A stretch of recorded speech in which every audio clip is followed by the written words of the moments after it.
Hello दोस्तों, स्वागत है आपका मेरे एक नए वीडियो में। आज हम बात करेंगे एलएफटी लिवर फंक्शन टेस्ट का जो टोटल प्रोटीन टेस्ट होता है उसके टेस्ट प्रोसीजर के बारे में बात करेंगे। तो इसके लिए मेरे पास ये अरबा का किट है। तो इससे पहले इसके साथ ये जो लिटरेचर आया हुआ है इसको ध्यान से देख लेते हैं, जिसमें ये देख लीजिए क्लिनिकल सिग्निफिकेंस है। और इसके बाद अपने लिए सबसे इम्पोर्टेंट होता है ऐसे पैरामीटर्स के बारे में बात करते हैं।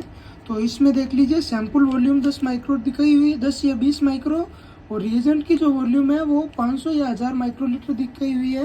तो अगर अपन रिएजेंट 500 माइक्रो ले रहे हैं तो इसमें सैंपल की वॉल्यूम होगी वो 10 माइक्रोलीटर होगी। रिएजेंट वॉल्यूम 1000 माइक्रोलीटर ले रहे हैं तो सैंपल की वॉल्यूम होगी वो 20 माइक्रो होगी। और इसका जो इंक्यूबेशन टाइमिंग होता है वो 10 मिनट होता है और टेम्परेचर 37 डिग्री सेल्सियस। और इसकी जो नॉर्मल रेंज होती है वो 6.4 से 8.3 होती है।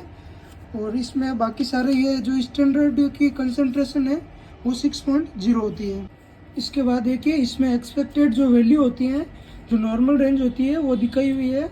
जो एडल्ट में 6.4 से 8.3 है, प्री मैच्योर होता है उसमें 3.6 से 6.0, न्यू बॉर्न में 4.6 से 7.0, और 1 वीक है उसमें 4.4 से 7.6, और 7 से लेकर 12 मंथ्स है उसमें 5.1 से 7.3, और 1 से 2 ईयर्स होते हैं उसमें 5.6 से 7.5, और मोर देन 2 ईयर्स हैं उसमें 6.0 से 8.0 ये रखी है। इसके बाद हम देख लेते हैं इसका जो ऐसे प्रोसीजर है उसमें देख लीजिए जो रिएजेंट वॉल्यूम है वो हमें 500 माइक्रोलीटर लेनी है, और जो सैंपल की वॉल्यूम है या स्टैंडर्ड की है वो 10 माइक्रोलीटर लेनी है।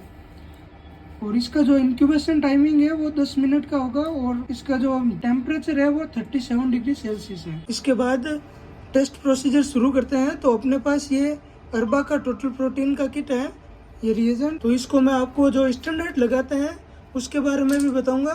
तो ये देख लीजिए टोटल प्रोटीन का रिएजेंट है, इसको 500 माइक्रो पिपेट की सहायता से 4 टेस्ट ट्यूबों में भरना है।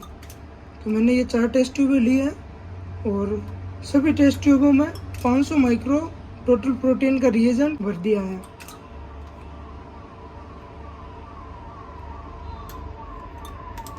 और इसमें जो 4 टेस्ट ट्यूब होती हैं वो जो फर्स्ट होती है वो रिएजेंट ब्लैंक की होती है।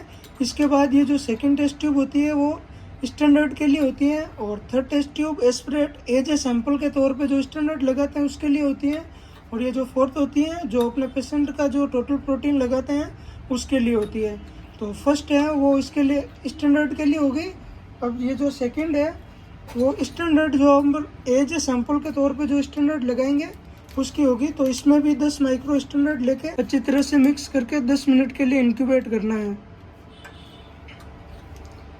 तो इसमें भी 10 माइक्रो स्टैंडर्ड डाल के अच्छी तरह से मिक्स करके 10 मिनट के लिए इंक्यूबेट करना है।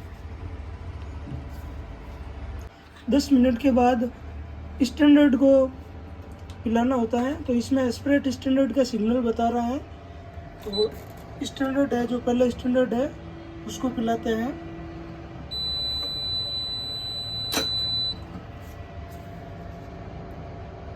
तो स्टैंडर्ड पिलाने के जस्ट 5 सेकंड बाद देखिए इसमें यहाँ पे ये न्यू फैक्टर आ जाते हैं, तो इसको सेव करना होता है। तो इसको यस कर लेते हैं। यस करने के बाद यहाँ देखिए एस्पिरेट सैंपल लिखा हुआ आ रहा है। तो इसमें अपन को जो एज ए सैंपल के तौर पे अपने स्टैंडर्ड मिक्स किया था इसको पिलाना होता है। बाद देखिए जो स्टैंडर्ड मिक्स किया था अपन ने एज ए सैंपल के तौर पे उसको पिलाते हैं।